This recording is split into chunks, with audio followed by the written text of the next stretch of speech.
Welcome. The following is an approach to year-end financial balance reporting. In the past year, the campus adopted new requirements surrounding year-end financial reporting, also referred to as budget and net position internal reporting. At the end of this video, we'll provide a link where you can find more information about the policy. The workbook is focused on the data needed for reporting your year-end financial balances. Given this information, please address your plans for surplus and deficit balances. Also, please explain the generation of your department's resources. In front of you is an example of a sample department's year-end balances for all funds, ranging from the general fund to the plant fund. The data is provided by Org Tree Level 5 and is organized into a pivot table that provides drill-down capability within the dataset. This pivot table has the data organized by designation codes that we need to report on as prescribed by the regions. The designation codes are already coded within the finance system, and more information regarding their definitions can be found within the policy and procedure.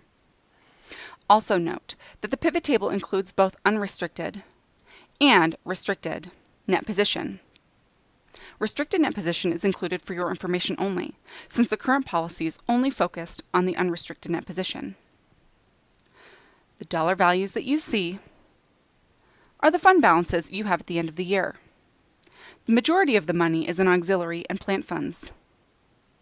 We recommend that you focus most on the following designation codes: faculty, startup, and research initiatives, auxiliary balances non-pledged, unobligated capital reserves, campus designated capital, and general programmatic reserves, which are also listed here. Not all are included within this example, but please note the designation codes for your fund balances and focus accordingly. All right, let's take a closer look at the values within the pivot table. Do not worry too much about the Fund 10 in this example. Fund 10, or the General Fund, is a budget-based fund. Therefore, the accounting is different than the other funds, which are managed on a cash basis. Due to the nature of Fund 10, your department should focus on the T-roll amount included here, also known as the cash carry-forward. In this example, the Fund 10 deficit is a liability due to the payday shift. Moving on to the Fund 72 balance. This fund has one of the largest surplus balances for the department. You can drill down on the number by double-clicking, and a new Excel sheet will open with the specific data sorted by program and account tied to that value. You can utilize this information to explore what activities are involved in that category to better fill out your template. You may also refer to the data set that has everything included to explore your activities. Now let's go back to the pivot table. Next, click on the Fund 29 entry. Unlike the Fund 72 line, slightly more activity has occurred within this fund. There are several lines of data worth looking at. You may format cells or create new pivot tables for ease of use. Let's visit two last values. Notice the Fund 3X deficits.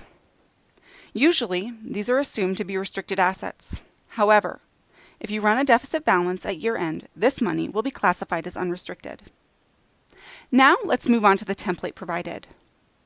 The template includes a column for designation code, the fund balance, a breakdown fund balance column, and a description text area. The dollar values you see here should auto-populate for your Org Tree Level 5, but please do make sure your numbers tie back to the pivot table. We ask that you fill out the template primarily focusing on the emphasized designation codes previously listed and large dollar volume activities. The following three topics should be addressed. 1. Your department's plans for surplus balances. 2. Your department's plans for deficit balances. And 3. Trends, interesting points, and examples all relating to the generation of your balances. Please be succinct in your descriptions of your department's activities, for the final report will be a summary of all campus activities up to the regents. Thank you so much for your attention. Please visit the website for more details, and feel free to call the budget office with more questions.